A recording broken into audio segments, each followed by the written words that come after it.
Antes de começar esta história, é importante deixar algo muito claro. O que você vai ouvir não é uma lenda urbana, nem uma história criada para assustar. Tudo aconteceu de verdade. Em uma pequena cidade chamada Plainfield, no estado de Wisconsin, viveu um homem aparentemente comum. Ele não tinha antecedentes criminais, não chamava atenção e era conhecido como tímido e educado. Ninguém imaginava que por trás daquela aparência inofensiva existia uma das mentes mais perturbadoras da história criminal. O nome dele era Ed Gein, e o horror que ele escondeu por anos mudaria para sempre a forma como o mundo enxergaria o verdadeiro terror. Plainfield era o tipo de cidade onde nada parecia acontecer. Poucos habitantes, ruas silenciosas e uma sensação constante de segurança. As pessoas se conheciam pelo nome e confiavam umas nas outras. Foi nesse cenário tranquilo que Ed Gein passou quase toda a sua vida. Ele morava em uma fazenda isolada, afastada da cidade, cercada por árvores e silêncio. Esse isolamento não era apenas geográfico. Desde criança, Ed foi afastado do convívio social,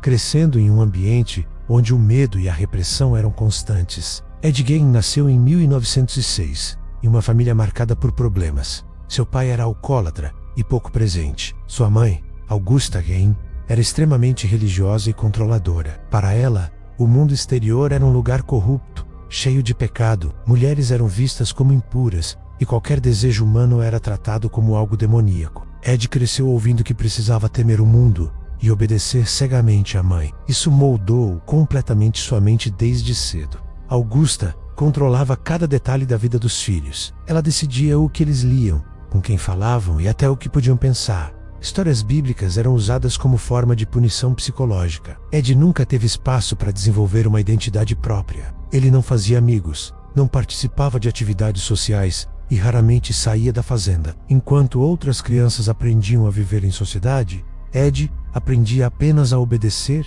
e a sentir culpa. Com o passar dos anos, o isolamento começou a cobrar seu preço. Ed cresceu sem entender emoções básicas como afeto, desejo ou empatia. Sua visão de mundo era distorcida, construída a partir do medo e da repressão. A fazenda onde moravam se tornou um universo fechado, onde a voz da mãe era lei absoluta. Esse ambiente criou as bases para o que viria depois, mesmo que ninguém percebesse naquele momento. O pai de Ed morreu quando ele ainda era jovem. Isso deixou Augusta ainda mais dominante. O irmão mais velho de Ed começou a questionar esse controle, o que gerou conflitos dentro da família. Pouco tempo depois, o irmão morreu em um incêndio na fazenda, em circunstâncias nunca totalmente esclarecidas. Ed foi encontrado ileso. A morte foi tratada como acidente, mas aquele evento marcaria profundamente a mente já frágil de Ed. Pouco tempo depois, Augusta Gein sofreu um derrame e morreu. Para Ed, aquilo não foi apenas a perda da mãe, foi a perda do único sentido que ele conhecia para a vida. Sem ela, Ed não sabia quem era nem como viver. Ele selou o quarto da mãe e nunca mais entrou. Tudo foi mantido exatamente como ela havia deixado. O passado precisava permanecer intacto. A partir desse momento, Ed passou a viver de forma ainda mais isolada. Fazia pequenos trabalhos na cidade, conversava pouco e evitava qualquer vínculo emocional. Para os moradores de Plainfield, ele era apenas um homem estranho, mas inofensivo. Ninguém imaginava o que começava a acontecer durante as noites silenciosas naquela fazenda afastada. Ed começou a visitar cemitérios locais, sempre à noite. Ele escolhia túmulos recentes, principalmente de mulheres. Não havia vandalismo visível. Os túmulos eram violados com cuidado. Para Ed, aquilo não era um crime. Era uma continuação da obsessão que ele carregava desde a infância. Em sua mente distorcida, ele acreditava estar reconstruindo algo que havia perdido. Os corpos retirados dos túmulos eram levados para a fazenda. Lá, Ed realizava atos que chocariam o mundo anos depois. Ele criava objetos usando partes humanas, sempre com uma lógica própria e perturbadora. Tudo era feito em silêncio, sem pressa, como se fosse parte de uma rotina normal. A casa começava a se transformar em algo impossível de imaginar. Apesar disso, durante o dia, Ed continuava frequentando a cidade normalmente. Conversava com comerciantes, ajudava vizinhos e passava despercebido. Essa dualidade é um dos aspectos mais assustadores do caso. O horror não gritava, não ameaçava. Ele se escondia atrás de um sorriso tímido e de uma aparência frágil. Em 1954, uma mulher chamada Mary Rogan desapareceu. Ela era dona de um bar local e foi vista pela última vez conversando com Ed Gein. Questionado anos depois, Ed dizia que ela havia viajado. Ninguém investigou profundamente. Em uma cidade pequena, o silêncio muitas vezes vence a desconfiança. O desaparecimento de Mary nunca foi oficialmente resolvido naquela época. A vida seguiu normalmente em Plainfield. Ed continuou vivendo sozinho em sua fazenda, cada vez mais isolado, cada vez mais preso às próprias obsessões. O pior ainda estava por vir. Em novembro de 1957, Bernice Worden, dona de uma loja de ferragens, desapareceu em plena luz do dia. O filho dela, desconfiado, percebeu que Ed Gein havia sido o último cliente da loja. A polícia foi acionada imediatamente. Pela primeira vez, os olhares se voltaram para o homem silencioso da fazenda. Naquela mesma noite, a polícia chegou à propriedade de Ed Gein. Que seria encontrado ali mudaria para sempre a história do crime e do terror. Aquela visita marcaria o fim do segredo e o início de uma revelação que chocaria o mundo inteiro. Os policiais chegaram à fazenda de Ed Gein, já preparados para encontrar algo estranho, mas nada os preparou para o que viria. O local era silencioso demais, iluminado apenas por lanternas. Ao entrar em um galpão próximo à casa principal, a primeira descoberta causou choque imediato. Ali estava o corpo de Bernice Worden, pendurado de cabeça para baixo, tratado como se fosse um animal abatido. A cena não parecia fruto de um ataque impulsivo, mas de um processo frio e metódico. Naquele instante, os policiais entenderam que estavam diante de algo muito maior do que um simples assassinato. Após a descoberta no galpão, os agentes entraram na casa principal.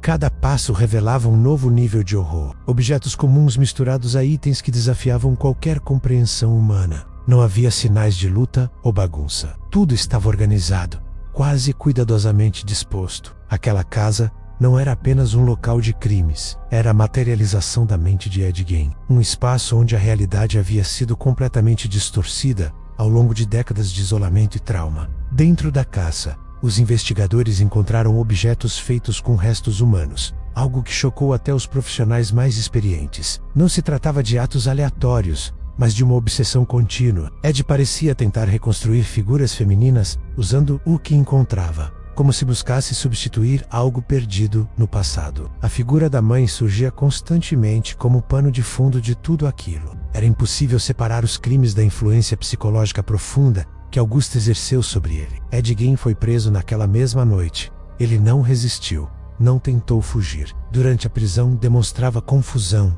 como se não compreendesse totalmente o motivo de estar sendo levado. Em interrogatório, falava calmamente, misturando fatos com lembranças desconexas. Para os investigadores, ficava cada vez mais claro que Ed não possuía uma noção clara de certo ou errado. Sua mente operava em uma lógica própria, construída ao longo de anos de repressão e solidão extrema. Enquanto Ed era interrogado, a notícia se espalhou rapidamente. A pequena cidade de Plainfield entrou em estado de choque. Moradores não conseguiam acreditar que o homem tímido e educado que conheciam estava por trás de tudo aquilo. A sensação de segurança desapareceu de uma vez. Muitos passaram a revisar mentalmente conversas e encontros com Ed, tentando identificar sinais que nunca haviam percebido antes. Exames psiquiátricos revelaram que Ed Gein sofria de graves transtornos mentais, incluindo delírios profundos e uma incapacidade de distinguir fantasia da realidade. Ele foi considerado inapto para julgamento naquele momento. Em vez de uma prisão comum,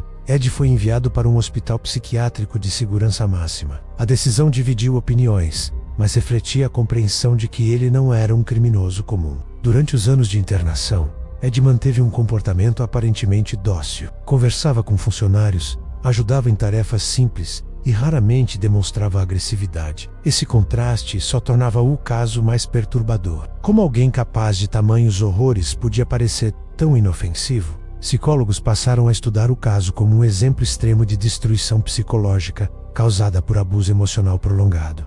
Em 1968, Ed Gein foi considerado apto para julgamento. Ele foi declarado culpado pelo assassinato de Bernice Worden, mas legalmente insano. A sentença determinou que ele passaria o resto da vida internado. Não houve pena de morte nem prisão tradicional. Para muitos, aquilo não trouxe alívio. O medo não estava apenas no homem, mas na ideia de que algo assim pudesse acontecer novamente. Ed Gein morreu em 1984, ainda internado. Sua morte não encerrou a história, pelo contrário. O caso continuou vivo na cultura popular inspirando livros, filmes e personagens icônicos do terror. O mais famoso deles daria origem ao filme O Massacre da Serra Elétrica. Embora fictício, o filme capturou a essência do horror real. O terror silencioso, sem monstros sobrenaturais. Outras obras também beberam da mesma fonte. Psicose e O Silêncio dos Inocentes carregam elementos claros, inspirados em Ed Gein.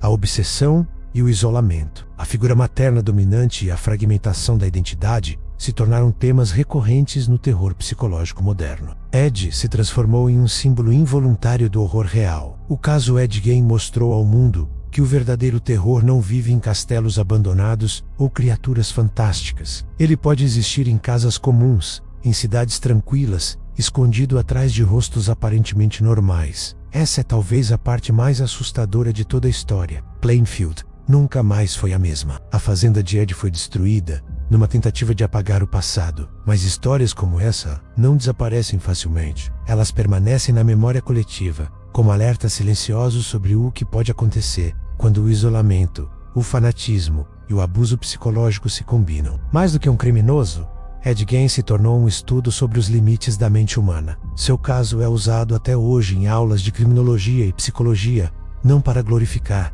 mas para entender. Compreender não significa justificar, mas aprender com o erro extremo. O legado de Ed Gein é perturbador, mas também revelador. Ele nos lembra que monstros não nascem prontos. Eles são moldados por ambientes tóxicos, silêncio social e negligência emocional. Ignorar esses sinais pode ter consequências irreversíveis. No fim, o caso Ed Gein não é apenas sobre crimes. É sobre como o mal pode crescer lentamente, longe dos olhos atentos, até se tornar impossível de ignorar. E talvez o maior terror dessa história seja perceber que muitas vezes ele cresce bem mais perto do que imaginamos. Antes de encerrar, eu te faço um convite. Se essa história te impactou de alguma forma, deixa o seu like. Isso ajuda muito o canal a continuar trazendo conteúdos como esse. Comenta aqui embaixo o que mais te chamou a atenção nesse caso e se você já conhecia a história real por trás do massacre da Serra Elétrica. E claro, se inscreve no canal para não perder os próximos vídeos,